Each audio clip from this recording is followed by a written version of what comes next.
teman-teman. Teman-teman suka mikirin nggak kenapa Malaysia jauh lebih maju daripada Indonesia? Suka kepikiran nggak? Ya kalau dilihat dari tingkat korupsi, Malaysia tuh udah turun jauh. Kemudian dari kemajuan, dari lalu lintas aja, mungkin teman-teman lihat dah. Kalau saya suka nanya ke mahasiswa maksudnya, karena beliau yang tinggal di perbatasan Malaysia sama Indonesia, dibilang iya Pak, kalau di Indonesia itu wah, pengemudi itu pada semaunya aja, tapi kalau masuk ke perbatasan terus lewat ke Malaysia, wah dia pada disiplin gitu. Wah dia sedemikian pula dari Malaysia ke Indonesia, pas habis dari Malaysia gitu, ya dia disiplin gitu kan. Pas masuk Indonesia, wah santai Bu Bapak gitu. Itu kenapa gitu? Kita bahas di video ini teman-teman ya.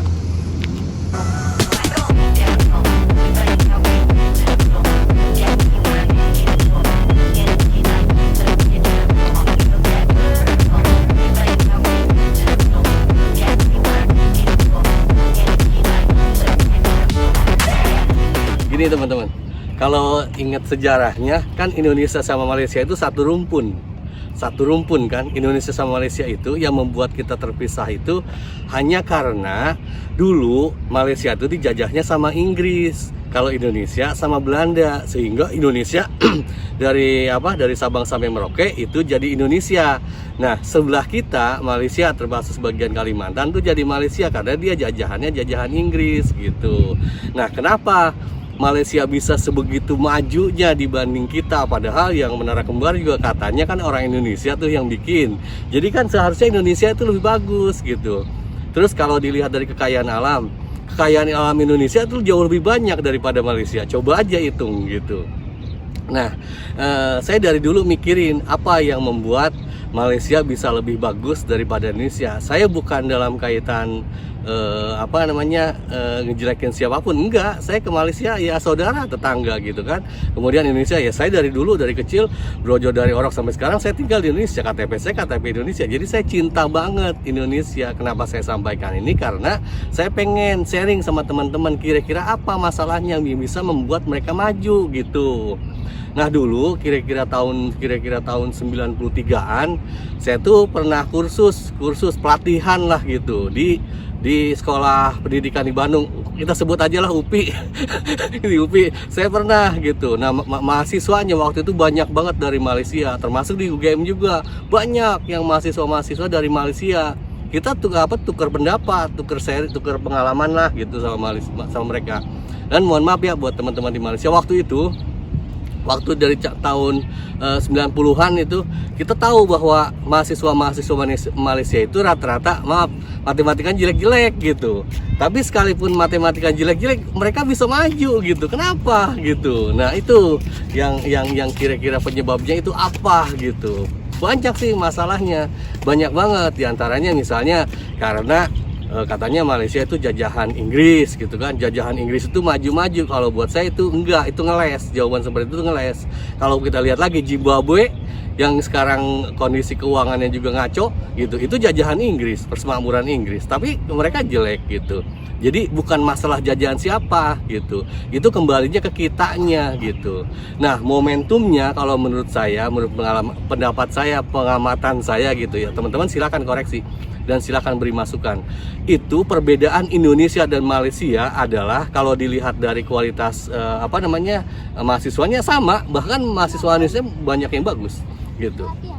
Yang membedakan adalah ini kuncinya menurut saya teman-teman. Jadi orang Malaysia itu ketahuan bahwa mereka mau mengakui kekurangannya di mana. Itu tergambar dari ucapannya Perdana Menteri Malaysia waktu itu Mahathir Mohamad yang bilang bahwa kita itu Indonesia dan Malaysia itu satu rumpun. Dan masalahnya kita punya penyakit yang sama gitu. Itu titik beratnya di situ, penyakit yang sama. Yang membedakan mereka bisa maju, Malaysia bisa maju adalah mereka tahu penyakitnya itu gitu. Itu penyakitnya itu.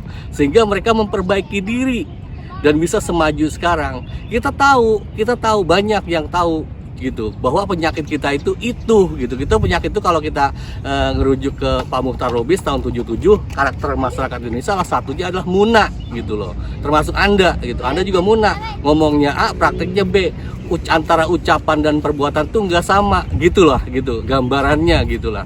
Itu yang membedakan Malaysia dan Indonesia beda, sehingga step-stepnya sama gitu, kualitas masyarakatnya sama, kita sama-sama punya penyakit gitu kan, tapi mereka mengakui penyakitnya di mana. Itulah yang membuat mereka menjadi motivasi. Ini jeleknya di sini, kita udah di situ kita tutup, kita perbaiki gitu. Itu menurut saya gitu. Saya sendiri, kalau saya secara pribadi ya, saya merasakan nih, ini mungkin nggak penting buat teman-teman, tapi pengalaman saya pribadi gitu. Saya waktu zaman COVID kemarin sakit teman-teman, 3 hari saya pingsan di rumah sakit, nggak inget apa-apa gitu. Setelah sakit pun saya balik ketika rumah, saya udah nggak inget selama 1 minggu sebelumnya itu teman-teman saya katanya nemenin saya makan, saya nggak inget gitu. Tapi dengan begitu saya menyampaikan ke keluarga saya, kelemahan Bapak di sini, Bapak udah tua sehingga Bapak tidak bisa melakukan ini, dan itu jadi pemikiran mungkin buat keluarga saya. Oh, mungkin Bapak saya suatu saat juga modal, sehingga kita harus bisa survive tanpa Bapak gitu. Bayangannya gitu kira-kira teman-teman gitu. Jadi pengakuan bahwa kekurangan kita di mana itu penting banget kalau kita pengen maju gitu. Itulah yang menjadi dasar perbedaan Malaysia dan Indonesia gitu. Saya banyak punya teman-teman yang pada kerja di Malaysia terus balik di Indonesia, kemudian yang dosen juga banyak.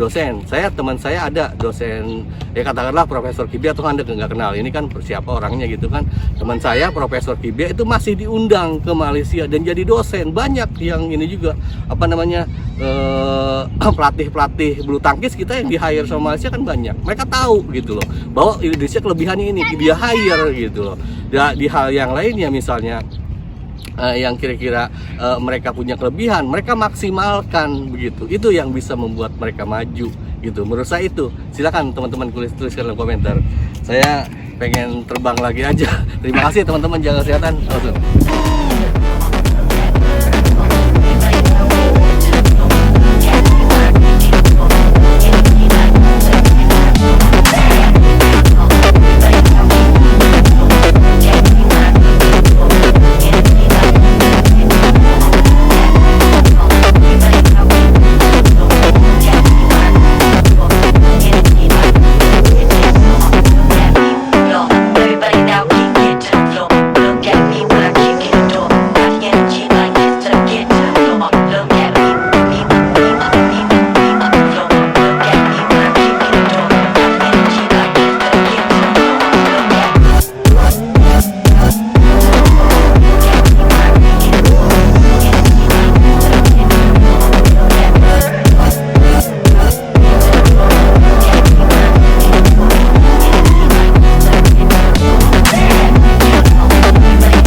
Drop.